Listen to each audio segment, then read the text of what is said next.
ज़रूरत पड़ेगी जो डॉक्टर एक्सपर्ट जो कैंसर के बारे में हमें बता पाएँगे। ऐसे एक बेहतरीन डॉक्टर की ज़रूरत लगेगी। आज मुझे डॉक्टर का इंट्रोडक्शन देने में बहुत गौरवान्वित महसूस हो रहा है। वो बाई पेशे से आयुर्वेदाचार्य हैं।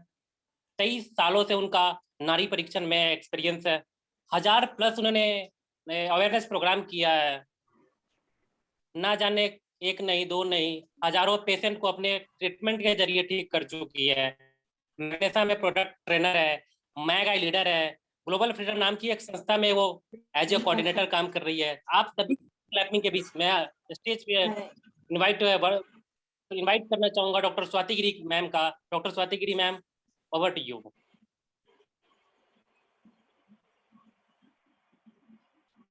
Ma'am welcome, now is your. Thank you. Welcome. Thank you so much.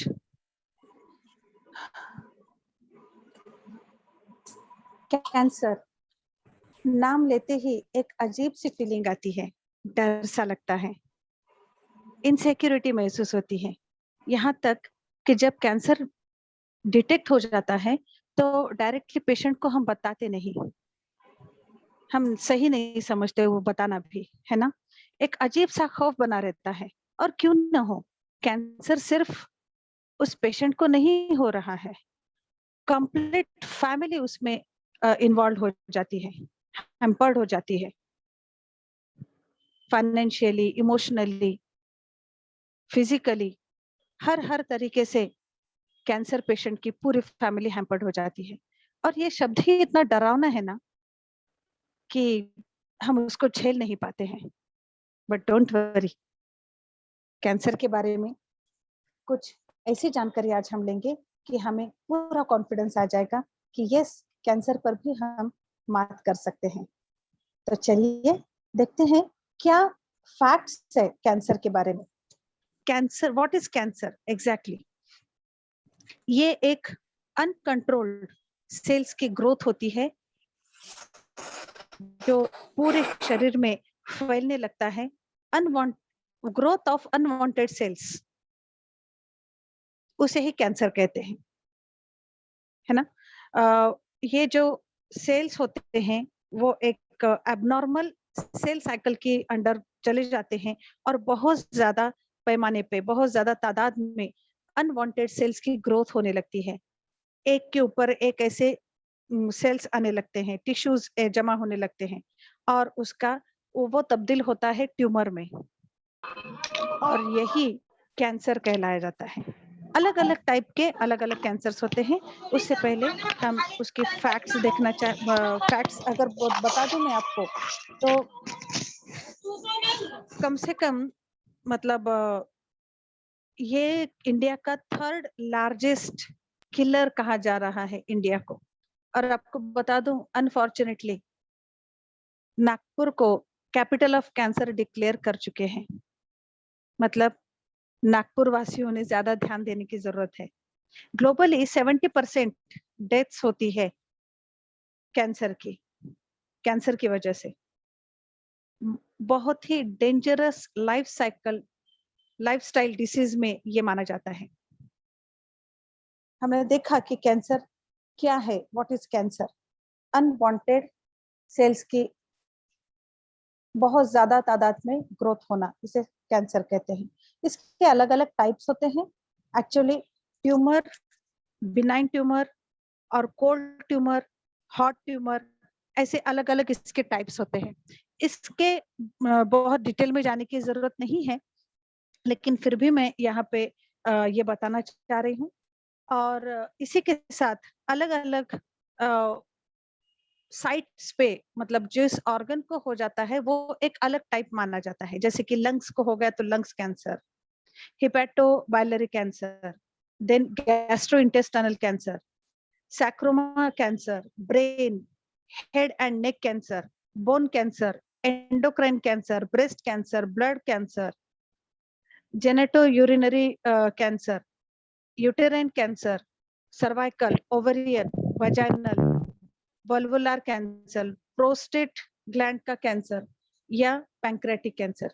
ये अलग अलग टाइप के ये कैंसर्स होते हैं।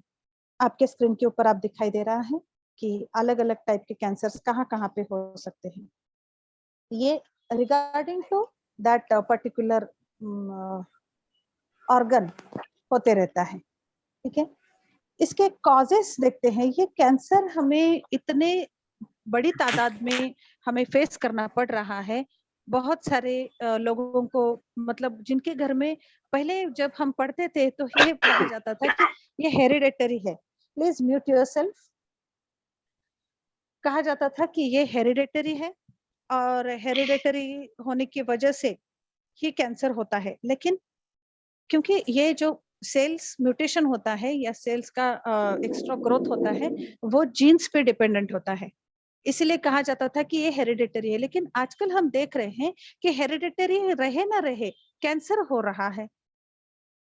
जिनके घर में जिनके माँ-बाप को कैंसर नहीं था, दादा-दादी को कैंसर नहीं था, उनके घर में भी कैंसर पनप रहा है।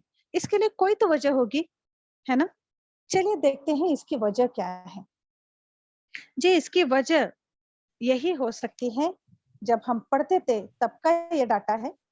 Radiation 1%, alcohol 3%, occupational factors 4%, virus 7% and sunlight जो होती है, मतलब अल्ट्रावायलेट रेज का जो साइड इफेक्ट होता है वो 10%, टोबैको च्यूइंग 30% एंड डाइट 35%। ये सारी चीजें हम देखते थे जब हम पढ़ते थे।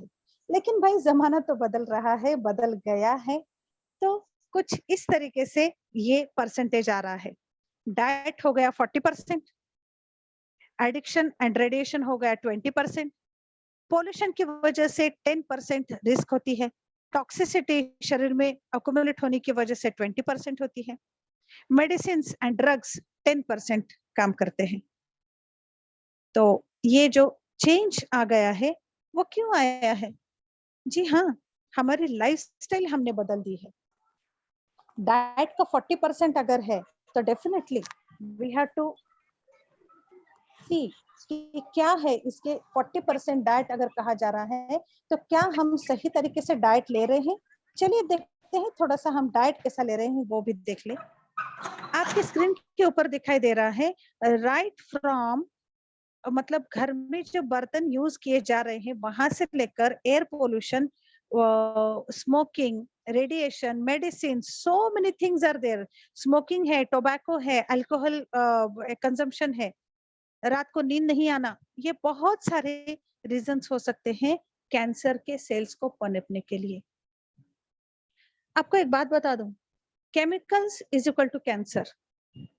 और हमारे घर में जो सुबह सुबह दूध की थैली आती है प्लास्टिक की, वहां से लेकर रात को सोने जब हम जाते हैं और हमारा पावर बैंक बोलो या फिर मोबाइल चार्जिंग पे हम लगाते हैं, तब तक हर एक चीज कैंसर कॉजिंग एजेंट है। यकीन नहीं आ रहा है ना? जी हाँ, सुबह जो हम दांत साफ करने के लिए जो पेस्ट यूज कर रहे हैं, वो भी तो फ्लोराइड से भरा हुआ है। वहां से लेकर हम जो खाना खा रहे हैं, वो खाना खाने में आप देख सकते हैं कि बहुत ज्यादा पेस्टिसाइड्स यूज किए जा रहे हैं। उसके बाद जो फ्रूट्स है, वो उसमें कार्बाइड यूज किया जा रहा है। हाइब्रिड डेवलप करने के लिए अलग अलग टाइप के म्यूटेशंस किए जा रहे हैं। आपको थोड़े से स्क्रीन के ऊपर आप देख लीजिए किस किस तरीके से हमारा फूड आ रहा है और हम क्या क्या खा रहे हैं, है ना? सब्जियों में केमिकल्स है, देन जो सॉफ्ट ड्रिंक्स है वो तो as a toilet cleaner use किए जाते हैं। आपको पता होगा ये कि बहुत ज्यादा अगर आपका टॉयलेट खराब हुआ है तो उसमें आप ये कोल्ड ड्रिंक अगर डाल देंगे ना, तो विद इन 2 मिनट्स साफ हो जाएगा। कहाँ से आवाज आ रही है? कोई म्यूट कर सकता है उनको? तो ये सारी चीजें जो हो रही है, उसकी वजह से हमारे शरीर में बहुत ज्यादा टॉक्सिन्स डेवलप हो रहे हैं। कॉस्मेटिक्स यूज किए जाते हैं।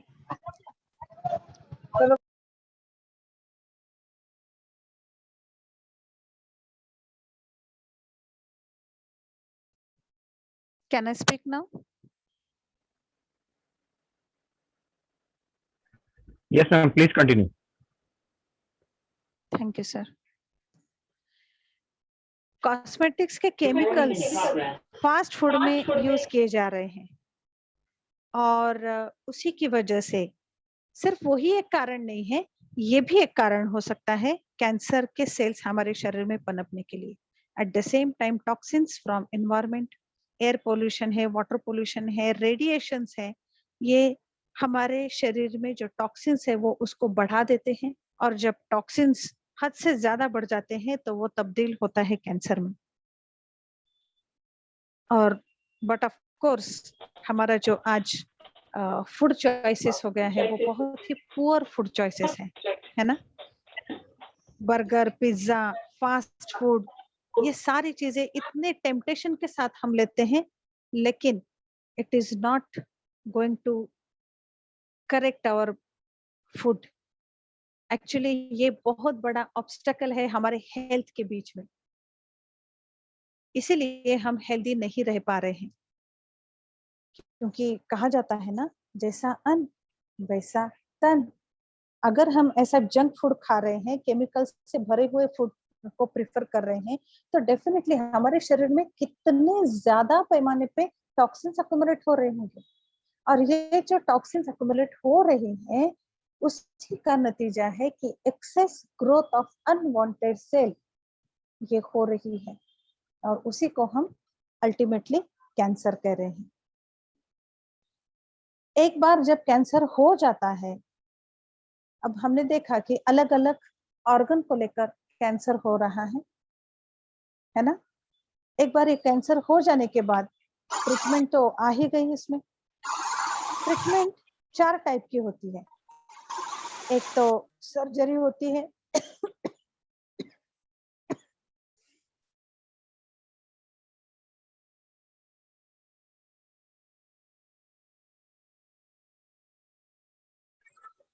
सॉरी,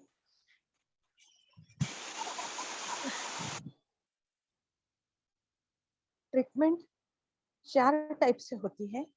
एक सर्जरी, केमोथेरेपी एंड रेडियोथेरेपी, और eight the same time palliative care, ये भी एक बहुत बहुत इंपॉर्टेंट चीज होती है, स्पेशली कैंसर पेशेंट्स के लिए।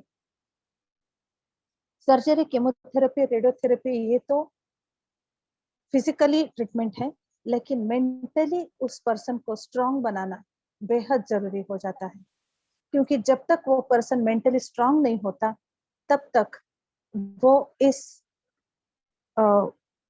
कैंसर से फाइट आउट करने की ताकत नहीं पाता है।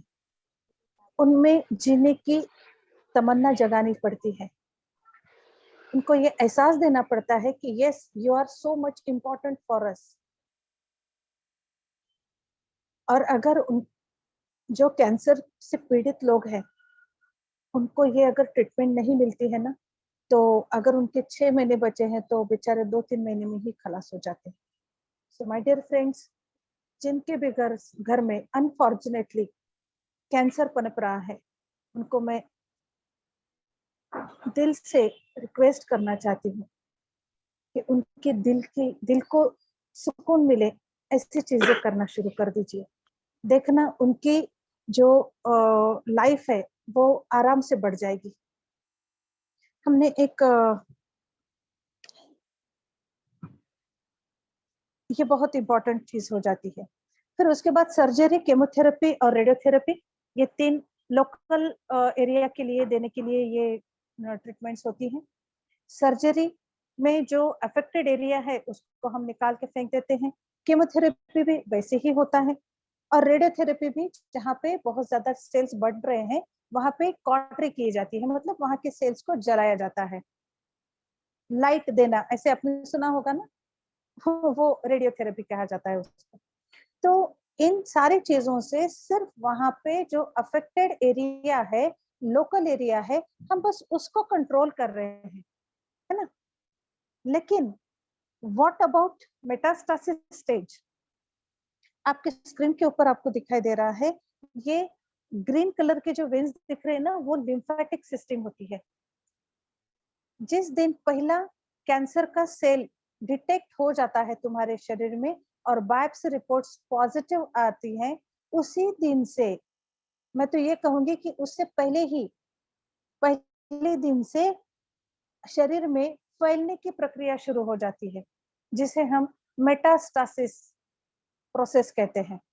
पूरे शरीर में ये फैलने लगता है और अनफॉर्चुनेटली जब ये पूरा फैल जाता है तब हमें पता चलता है इन्वेस्टिगेशंस के बाद कि हाँ, फिर से इसको कैंसर के डेंजर जोन में ये आ गया है। आपने सुना होगा कि 3-4 साल पहले एक छोटी सी गांठ आई थी, वो कैंसर की निकली थी, हमने वो निकाल दी, केमोथेरेपी भी हो गई, रेडियोथेरेपी भी हो गई और 3-4 साल बिल्कुल आराम से गए।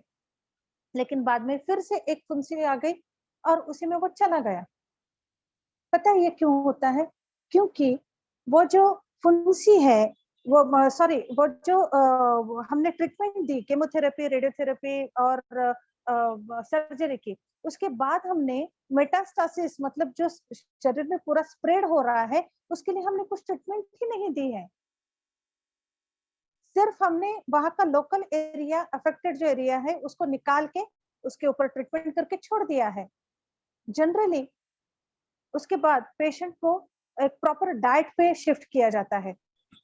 लेकिन हमने देखा कि हमारा डाइट कैसे आ रहा है। भले ही आप घर पे सब्जी बनाओ, बाहर का खाने मत दो, लेकिन जो सब्जी आ रही है, क्या आप जानते हैं वो विदाउट पेस्टिसाइड्स है, वो विदाउट केमिकल्स है?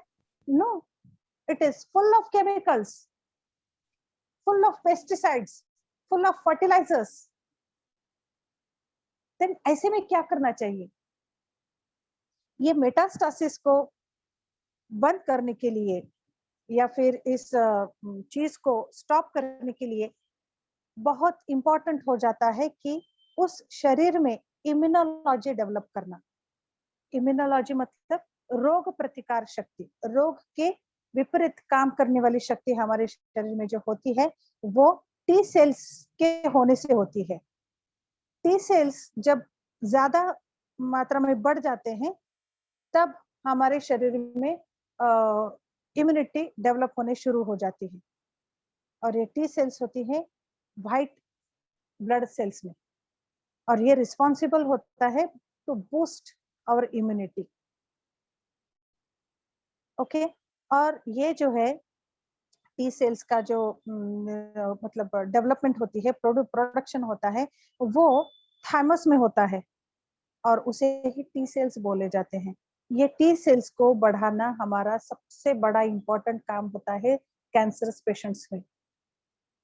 जैसे केमोथेरेपी हो गई, रेडियोथेरेपी हो गई और हम अब फ्री हो गए, ऐसा मत समझिए। अनफॉर्चुनेटली जिनके भी घर ये बीमारी आ चुकी है, उनको तो इम्यूनोलॉजी लेना जरूरी है ही, लेकिन मैं यहाँ पे स्ट्रांगली आप लोगों को सजेस्ट करना चाहूंगी कि आपको उनके जो बेटे हैं,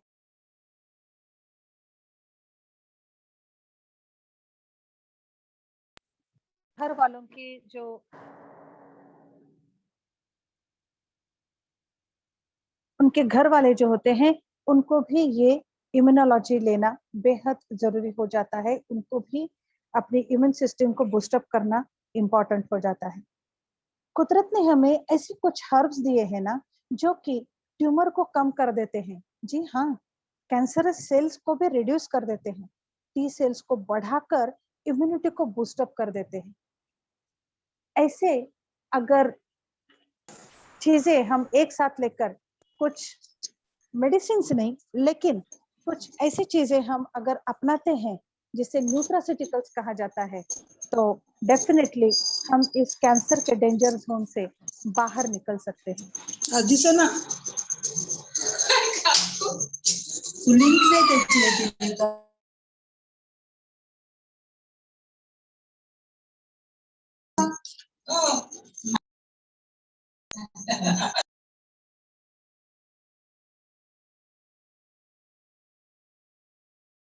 speaking, Anuradha speaking, no speaking. Doctor आपका आवाज नहीं आ रहा है। Ma'am, you are muted. Kindly unmute yourself.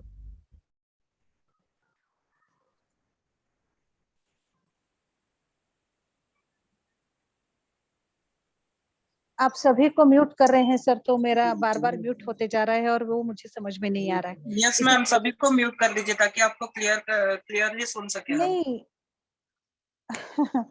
ठीक है। को होस्ट प्लीज ध्यान दीजिए। आप, मैं जानती हूँ आप ध्यान दे रहे हैं, लेकिन बार बार लोग अनम्यूट करके बात कर रहे हैं। मैं समझ सकती हूँ आपकी भी परेशानी हो रही है। Extremely Sure, sorry ma'am. I'll check. तो आपके स्क्रीन के ऊपर एक पिक्चर दिखाई दे रहा है। टी सेल्स जो प्योर फॉर्म में नीचे हैं और कैंसरस सेल्स ऊपर हैं बहुत बड़ी तादाद में। टी सेल्स अटैक करते हैं कैंसर सेल्स के ऊपर और उसको डिस्ट्रॉय कर देते हैं। इतने इंपॉर्टेंट होते हैं ये टी सेल्स। तो ये टी सेल्स को अगर आपको बरकरार रखना है या इसका प्रोडक्शन बढ़ाना है तो डेफिनेटली कुछ ना कुछ हमें ट्रीटमेंट लेनी पड़ेगी। ये ट्रीटमेंट जो ले रहे हैं हम, वो सिर्फ मेडिसिन से नहीं होता है।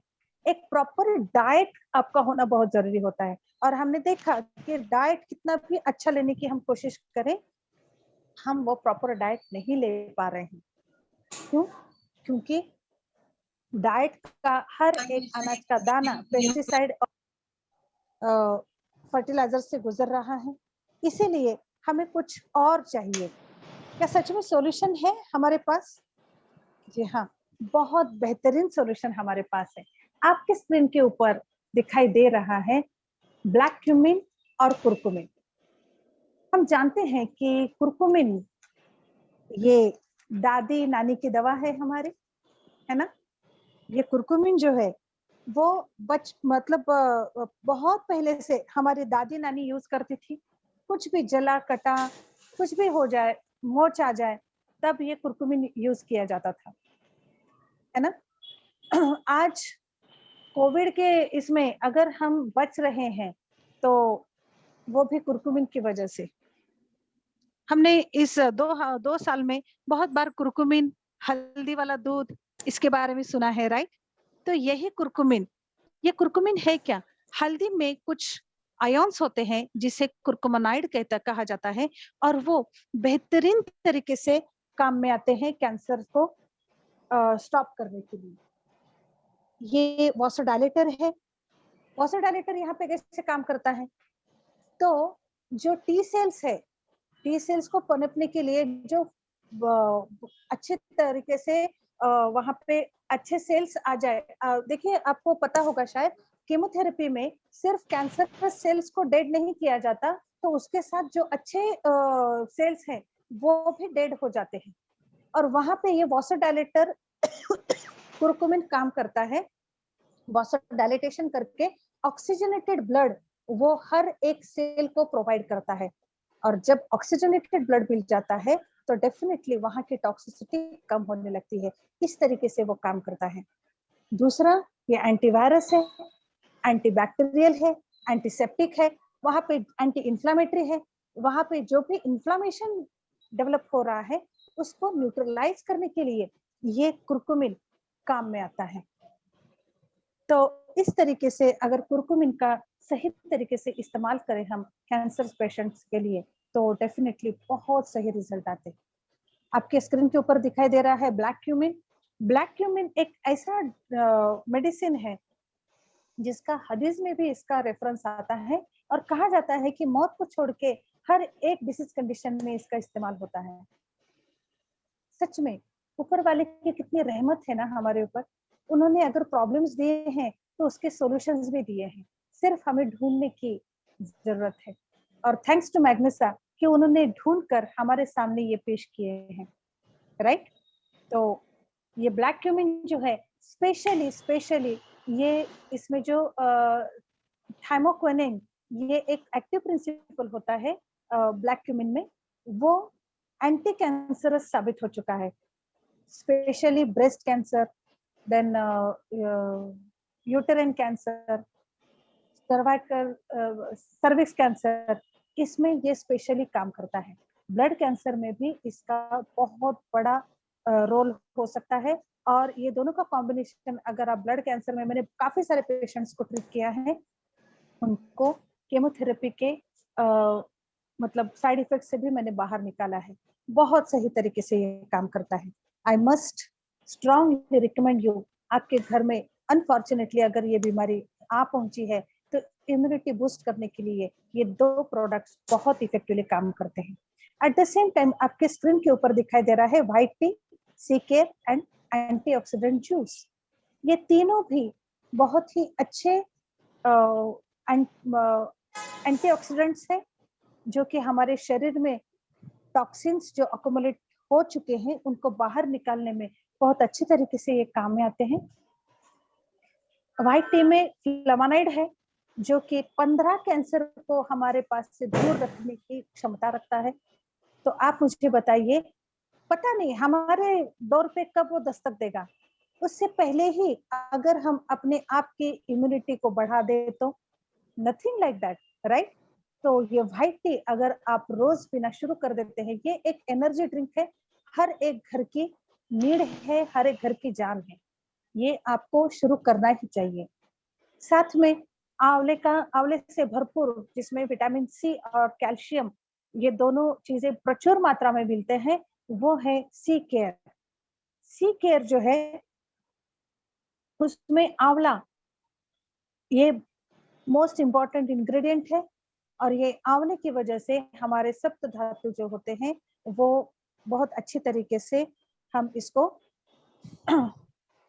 इस्तेमाल कर सकते हैं।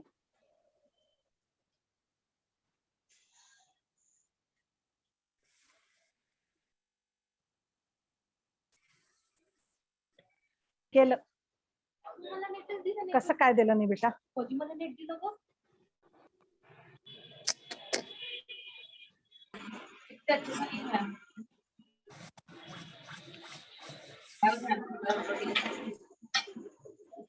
म्यूट कर रहा है खुद का, क्या करें?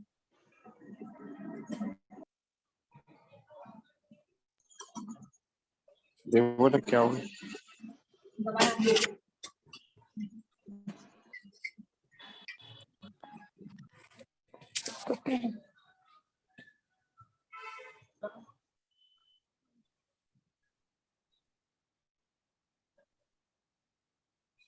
प्लीज एक्सक्यूज मी, नेट का थोड़ा सा इश्यू आ रहा है, 1-2 मिनट दीजिए मुझे।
Very sorry for inconveniences.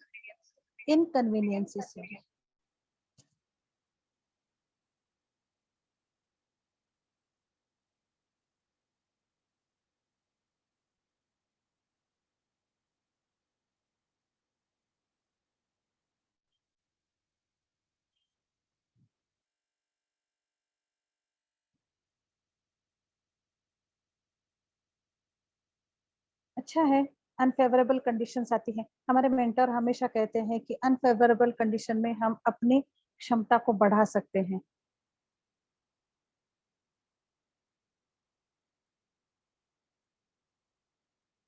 but really sorry for inconvenience.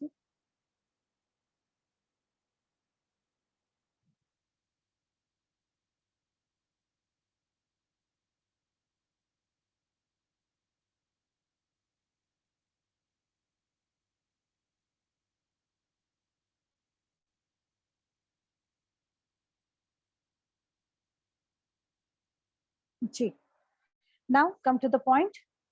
तो आंवला जो है ये एक बेहतरीन रसायन साबित हो चुका है और इसमें विटामिन सी प्रचुर मात्रा में होने की वजह से एंटी इंफ्लेमेटरी ये प्रॉपर्टी के साथ एंटी कैंसरस भी है ये और कैंसर के अगेंस्ट ये काम कर सकता है।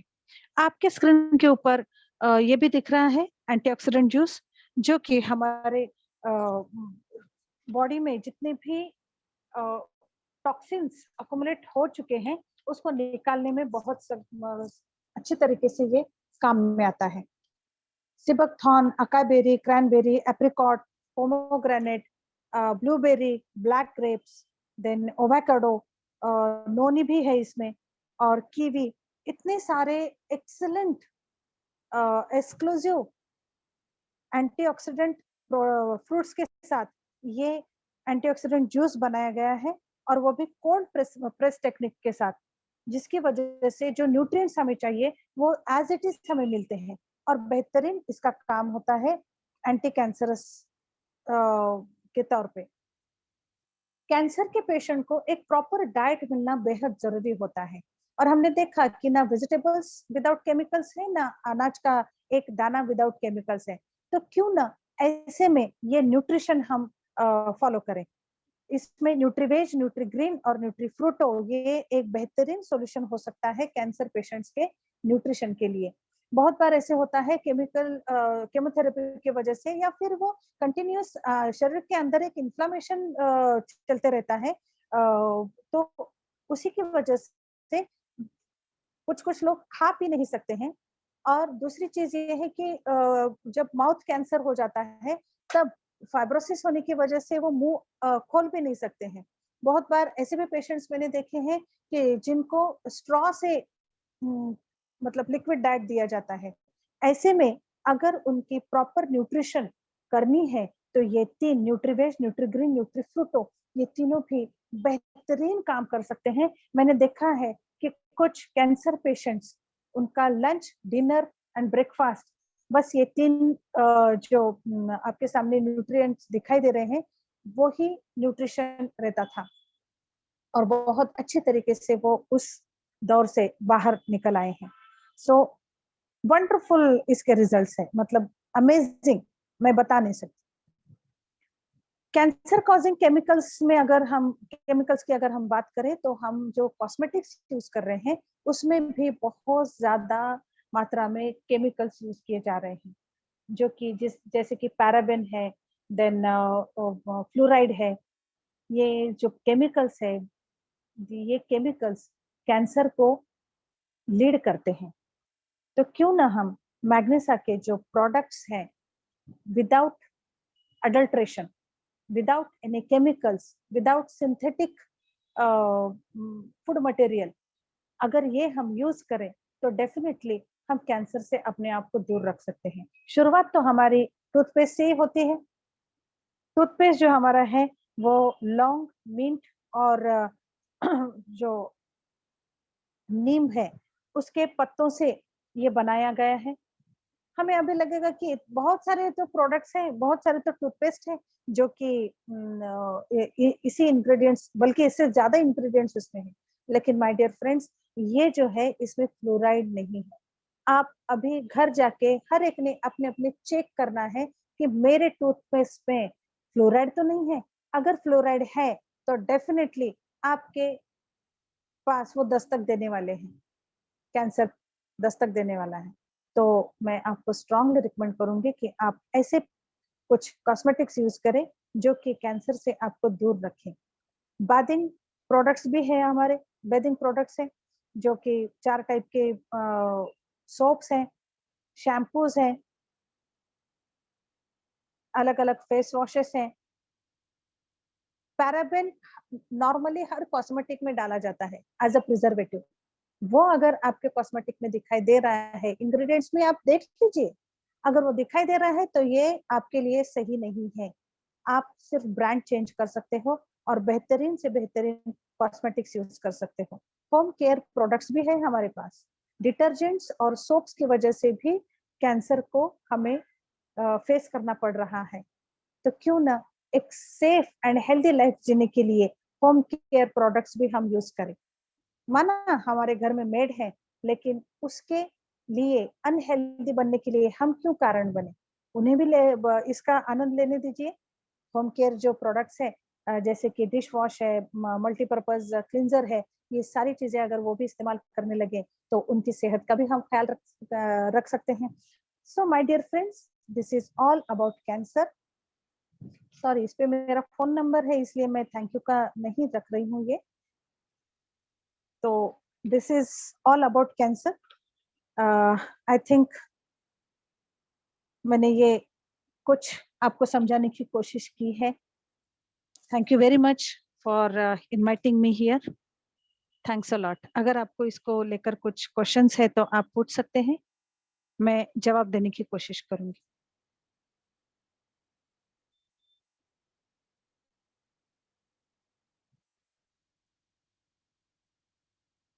जी नीता, मैंने आपको नहीं, आप तो सुन ही नहीं रहे हैं। ओके,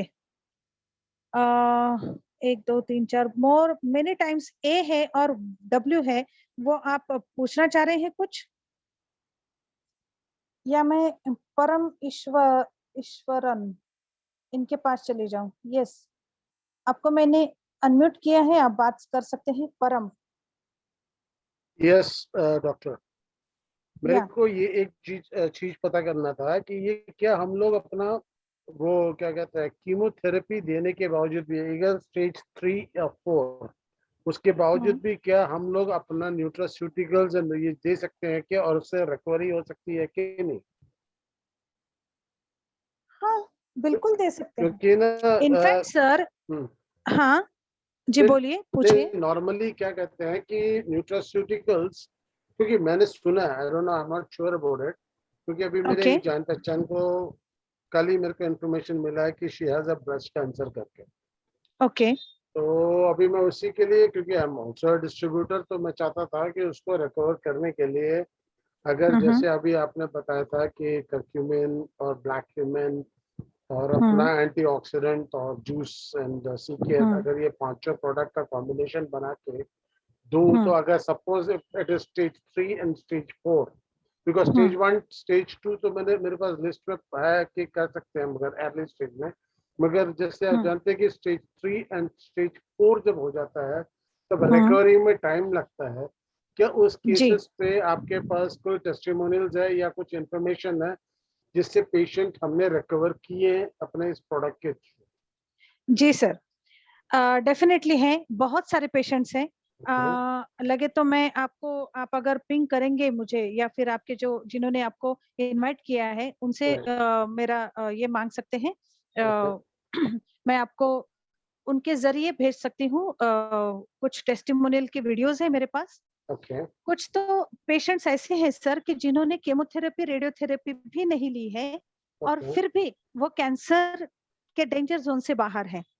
3, 3rd और 4th स्टेज में या फिर केमोथेरेपी अगर नहीं ले रहे हैं तो सिर्फ ये न्यूट्रास्यूटिकल्स काम नहीं करते, हमें आयुर्वेदिक कॉम्बिनेशन भी देना जरूरी हो जाता है।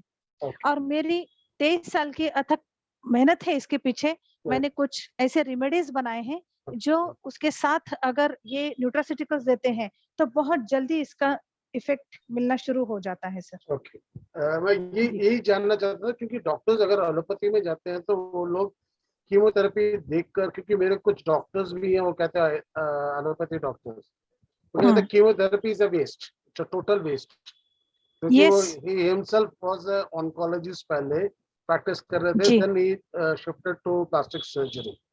तो उन्होंने खुद ही बोला था कि मैंने अपने आंखों से देखा है, अगर कोई अगर जिंदा रहने वाला है 5 साल विद कैंसर, कीमोथेरेपी के बाद तो 2 साल भी मुश्किल से रह पाता है। बिल्कुल बिल्कुल सही, क्योंकि केमोथेरेपी से सिर्फ कैंसरस सेल्स डेड नहीं हो जाते, तो केमोथेरेपी के साथ हाँ, नॉर्मल नेचुरल जो सेल्स हैं वो भी डैमेज हो जाते हैं और इम्यूनिटी पावर बिल्कुल ना के बराबर हो जाती है। तो उन्होंने बिल्कुल सही कहा है उस ऑन्कोलॉजिस्ट ने।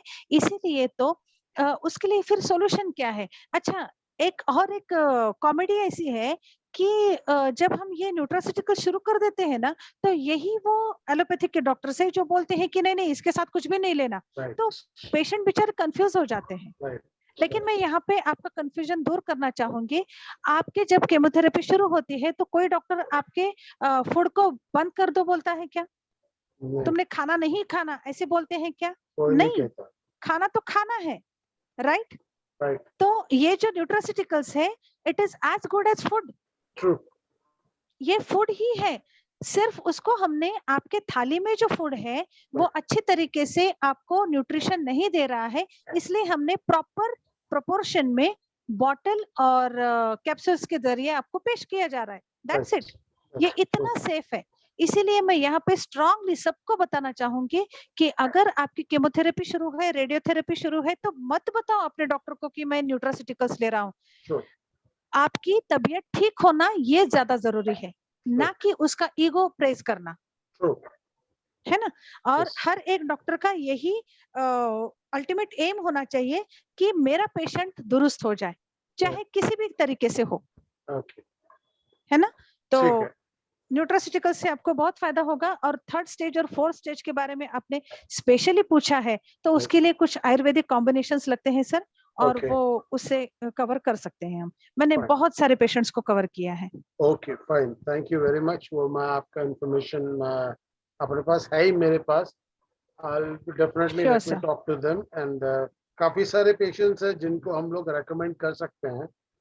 yes. और आप मतलब पर्पस सॉल्व होएगा दोनों के हिसाब से अगर देखा जाए तो। Okay sir, thank you. Thank you. या राजकुमार जी, मैंने आपको अनम्यूट किया है, आप बात कर सकते हैं। Good evening madam. Yes, good evening sir. मेरे को कोई क्वेश्चन नहीं करना, आपको धन्यवाद करना है बस।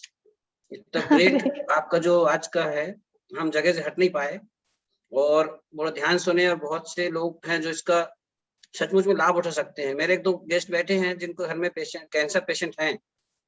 ओके, मैं आपको बहुत बहुत धन्यवाद करता हूँ, और ऐसे सेशन दोबारा आएंगे तो सभी फायदा होगा। धन्यवाद madam. Most welcome sir, thank you so much for admiring. Hemant Chakma, मैंने आपको अनम्यूट किया है, आप बात कर सकते हैं। जी नमस्ते मैम, गुड इवनिंग। जी नमस्ते। जी मैम, मैं और एक क्वेश्चन करना चाहता हूँ। मतलब मेरे को बहुत, मेरा दोस्त लोग वगैरह मेरे को पूछता है कि क्या जब हम लोगों को नाक से जब एक नाक बंद होके, तो इसको क्या बोलता है, नाक का जो ब्लड आता है कभी कभी, तो उसके लिए मेरे को जानकारी बोलते हैं उसको। जी जी मैम। तो मैं बोला देखता हूँ, मेरे को तो इतना अभी जानकारी नहीं, मैं मैम से बात करता हूँ। लेकिन उस दिन भी मैं आपसे कांटेक्ट करने का कोशिश किया, लेकिन आप बिजी है बोल के मैं इतना बात कर नहीं पाया। हाँ सर, वेरी सॉरी। तो मैं उसको सोल्यूशन करने के लिए मैम क्या करना पड़ेगा, मतलब उसको कैसे क्या करना पड़ेगा? एपिस्टैक्सिस जो होता है ना सर, वो पहले देखना पड़ता है कि कितनी सीवियरिटी के साथ है वो अगर पता चल जाए तो डेफिनेटली हम उसके ऊपर ट्रीटमेंट दे सकते हैं सर। आयुर्वेद एक ऐसा भंडार है ना जहाँ पे हर एक चीज के लिए ट्रीटमेंट है सर। धीरे से देर से इसके रिजल्ट्स आते हैं, बट परफेक्टली और 100% आते हैं। ठीक है जी मैम। Okay sir. तो उसके बाद जो जैसे कि आँख का खुजली होता है मैम, का साथ साथ में आप कुरकुमिन और फोर्साइट ले सकते हैं सर उसके लिए। कुरकुमिन और फोर्साइट, या ठीक ma'am, okay. Manisha ji, most welcome sir. Manisha ji, मैंने आपको अनम्यूट किया है, आप बात कर सकती हैं। Good evening ma'am. Yes, actually मेरे साथ मेरी फ्रेंड है शाहीन करके, तो उनके नेबर से, तो मैम उनको कैंसर है मैम, 4th स्टेज का। तो वो कितना? उनको 4th स्टेज चालू है उनकी। 4th, okay okay okay. हाँ, तो उनका ये पूछना था कि वो 4th स्टेज का है कैंसर, तो कुछ है क्या चांसेस रिकवर के? देखिए, 2 चीजें होती हैं। 4th स्टेज का कैंसर कौन सा कैंसर मतलब टाइप कौन सा है उसका, उसके ऊपर भी हाँ। उसकी सिवेरिटी होती है। ओके। दूसरा, बहुत बार ऐसा होता है कि 4th स्टेज का कैंसर होने के बावजूद भी वो पेशेंट जो है ना फिजिकली बड़ा फिट रहता है, तो Yes. उसमें भी अच्छे रिजल्ट्स आ सकते हैं। बहुत बार Yes. मैंने ऐसे भी देखा है कि 2nd स्टेज के कैंसर में पेशेंट इतना मतलब पैनिक हो जाता है कि उसके कुछ चांसेस नहीं रहते हैं, लेकिन 4th स्टेज में भी मुझे रिजल्ट आए हैं। तो we can't say anything without examining the patient, तो वो एक चीज आ जाती है। हाँ, एक्चुअली मैम उनको बता दिए कि 4 महीने वगैरह वो निकाल सकते करके, तो इसलिए वो पूछ रही थी कि कुछ हो सकता है क्या भाई, यानी अपन थोड़ा मैम आप हम अगर सही तरीके से कॉम्बिनेशन दे दिया जाए ना उनकी प्रकृति और उनकी सिवेरिटी देखकर, तो हाँ। डेफिनेटली इसमें रिजल्ट आ सकते हैं। मैं बिल्कुल शॉर्ट में एक ये बताना चाह रही हूँ मैं आपको मेरा एक्सपीरियंस। मैंने सबसे पहले जो पेशेंट ट्रीट किया था ये इसका कैंसर का, वो मैं बताना चाह रही हूँ। उसको यूटेरस कैंसर था और 23-24 साल की बच्ची थी वो। ऑफ कोर्स जल्दी शादी होने की वजह से 2-3 बच्चे भी थे उसको, और समरीन नाम था उसका, तो सिमरन नाम था। और मैं मतलब उन्होंने ऐसे ही कहीं तो भी सुना कि डॉक्टर गिरी ये ट्रीट करते हैं तो उनके पास लेकर जाओ। नागपुर के जो ऑन्कोलॉजिस्ट है उन्होंने घर जाने के लिए बोल दिया था उनको कि आप घर जाओ, उसको जो खाना पीना है वो दे दो और मतलब वेट करो कब निकलती है ये, इस तरीके से बताया गया था। और वो बड़ी उम्मीद के साथ मेरे पास आए थे, और जब मैंने उसको देखा तो यकीन मानो मेरी भी तैयारी नहीं थी कि इसको मैं कुछ ट्रीटमेंट करूं, क्योंकि वो बेड पे दिखाई नहीं दे रही थी, इतनी थिन हो गई थी वो। फिर भी उन्होंने उसके पापा ने कहा कि मैडम हम आपके ऊपर कुछ ब्लेम नहीं करेंगे, लेकिन जब तक इसकी जान है तब तक हमने कुछ किया, ये एहसास हमें रहने दीजिए और उसको प्लीज कुछ ना कुछ दे दीजिए। मैंने सिर्फ 2 प्रोडक्ट उसको दिए थे, एक देना है बोल के, आई वॉज नॉट श्योर कि वो बाहर आएगी नहीं आएगी, बिल्कुल श्योर नहीं थी मैं। लेकिन 15-20 दिन के बाद उन्होंने मुझे फोन करके बोला कि वो खाना खाने के लिए मांग रही है, जबकि वो मैं जब गई थी तब ऐसे पतली दाल का पानी स्पून से उसको पिलाया जा रहा था, 1 या 2 स्पून ले रही थी वो और वॉमिट हो रहा था उसको। तो 15 दिन के बाद मुझे फोन आया कि वो खाना खाने के लिए मांग रही है। तो अभी भी बता रही हूँ तो रूज़बम आ रहे हैं मुझे। तो मैं फिर से उसको चेक करने के लिए गई और पूरा कॉम्बिनेशन मैंने उसको दे दिया।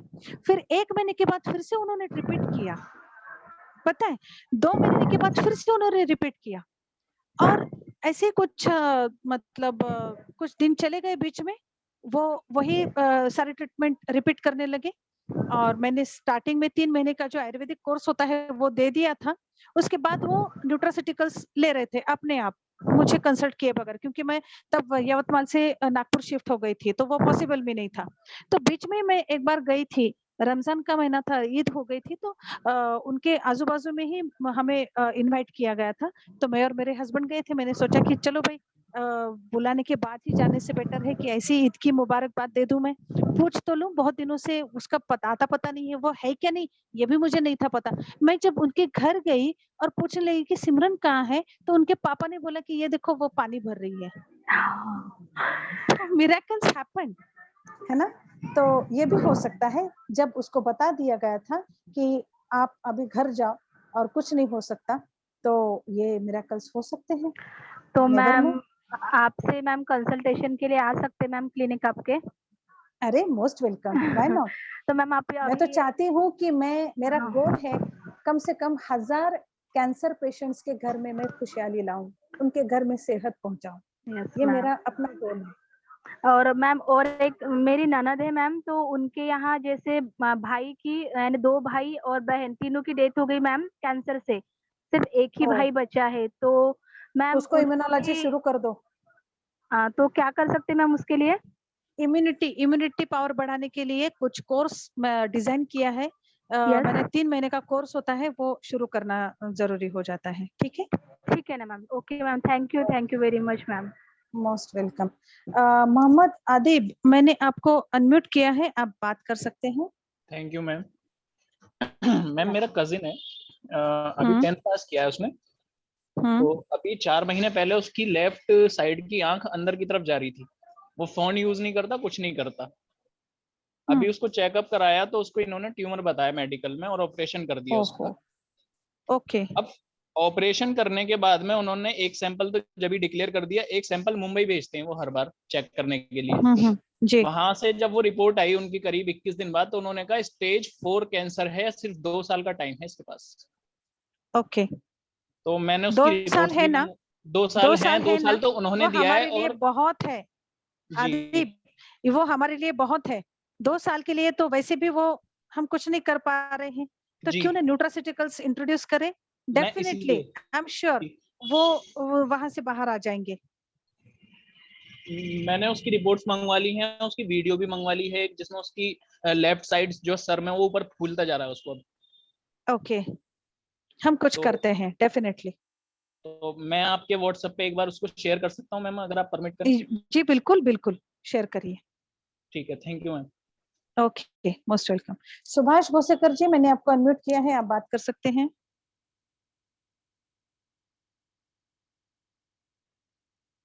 सुभाष भोसेकर जी, अनम्यूट योरसेल्फ।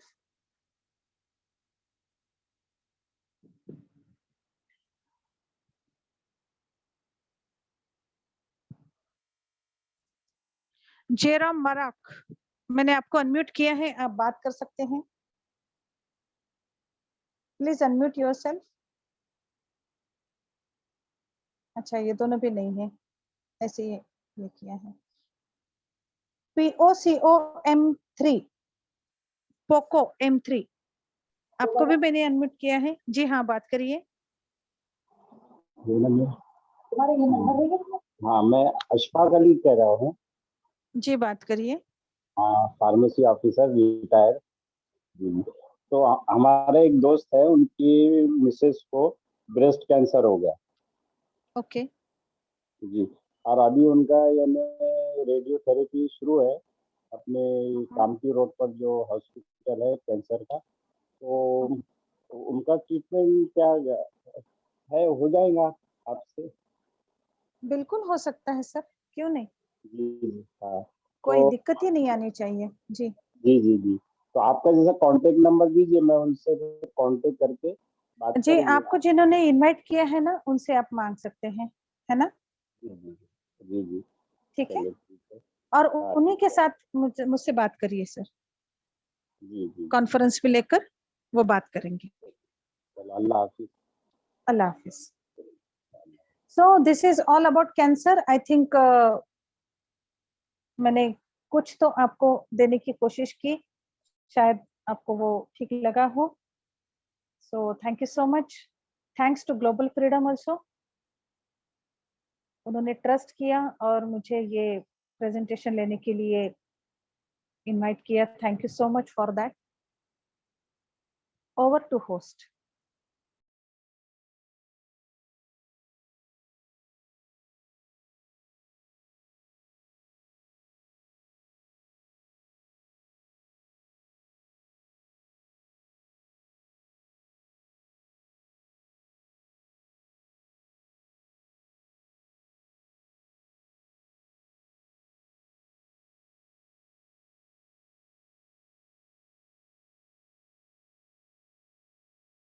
शायद होस्ट नहीं है, तो मैं ही इसको वाइंड अप कर देती हूँ। So thank you so much once again all audience, आपने यहाँ पे मुझे सुना और आई विश कि आपकी कुछ हद तक जो क्वेरीज है वो मैं सॉल्व कर पाई।